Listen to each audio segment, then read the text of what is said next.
Let's go back to Jim in Shanghai. And Jim, it's been a pretty busy day for the PM. What did you make of his speech to the Boao Forum?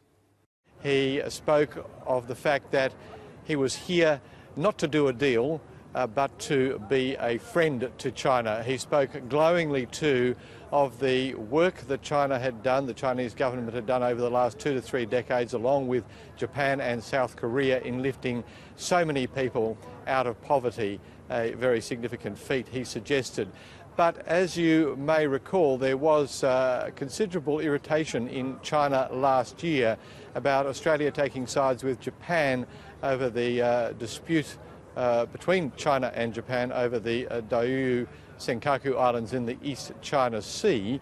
And rather than taking that up once again, what he did was to refer to the search for MH370, which of course is taking place under Australian leadership, but with significant Chinese involvement, Japanese involvement too, and said this showed what the countries of the Asia-Pacific could do, along with the United States, when they set their minds to it, and that was, in a sense, a benchmark of the way in which the countries should cooperate rather than behaving as they did over such other issues and disputes. Of course, he has 600 business executives in tow for Australia in China Week. What have they been up to?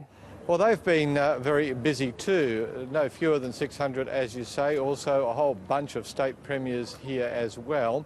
They've been spending the day in meetings, briefings, getting the inside running, as it were, from Chinese business executives about what it takes to do business in Australia, and also Australians with considerable experience here, both in Shanghai, Beijing and other parts of China. Let's take a listen now to the impressions of a few of the delegates. We have clients in Sydney that want to acquire abattoirs and supply beef to China. So we're looking, this delegation is a fantastic delegation. We've met a lot of interesting people, some good contacts, and I'm hoping when I get back to Sydney, where I'm based in Sydney, that we can continue to foster the dialogue and develop some good relationships. We're looking at developing social outcomes in regards to health in remote communities, and also market inclusion and raising opportunities for people in rural, remote and regional areas in Australia to gain market access and opportunities to benefit their communities. One of the challenges for Australian manufacturers is that at the moment they're fighting so hard on the domestic retail front that to actually think about export is a whole nother game. So we're just trying to lead the industry and to get them to think more about reducing the reliance on the domestic retailers and to be able to think more about export as a way to be able to grow, scale and get efficiencies in your business and explore new revenue opportunities. Well, let's get back to the free trade agreement, Jim. The Prime Minister has said he wants it done by the end of the year. What's it going to take to get it across the line? Well, the prospects are certainly better than they were a few months ago when China was angered, as I said before, about Australia having taken sides with Japan over its dispute in the East China Sea. The mood seems to have softened a bit. I suspect that the approach that Tony Abbott demonstrated today in Boao too will not have hurt, but Australia will still have to make significant concessions, particularly on the front of Chinese investment in Australia. I spoke about this and other issues relating to the FTA with Michael Wadley, a long-time business consultant here in Shanghai. Michael Wadley, it's good to be talking to you. Yeah, thanks, Jim. Nice to be here.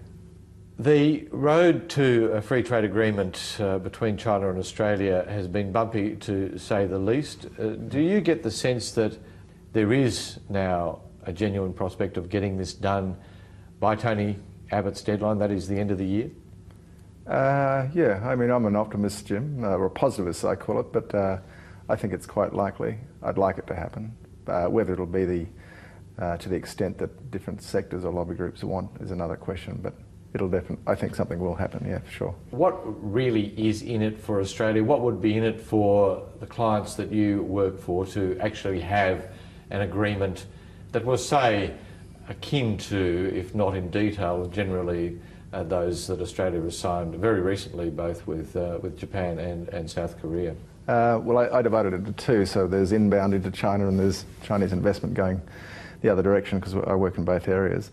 On the inbound, it's primarily in agricultural commodities, food products. I think it's a combination. And where are the opportunities there? Is it simply in the fact that as China gets wealthier, its demand for high quality protein grows, that it's about food security, or is it also about Australia as a quality source of reliable food? It's all of those things. The food security is more about quality of food as opposed to shortages of food. You know, China has enough money to feed itself, or to pay for the goods, whether it be the government or the consumers. The growing middle class, which keeps getting talked about.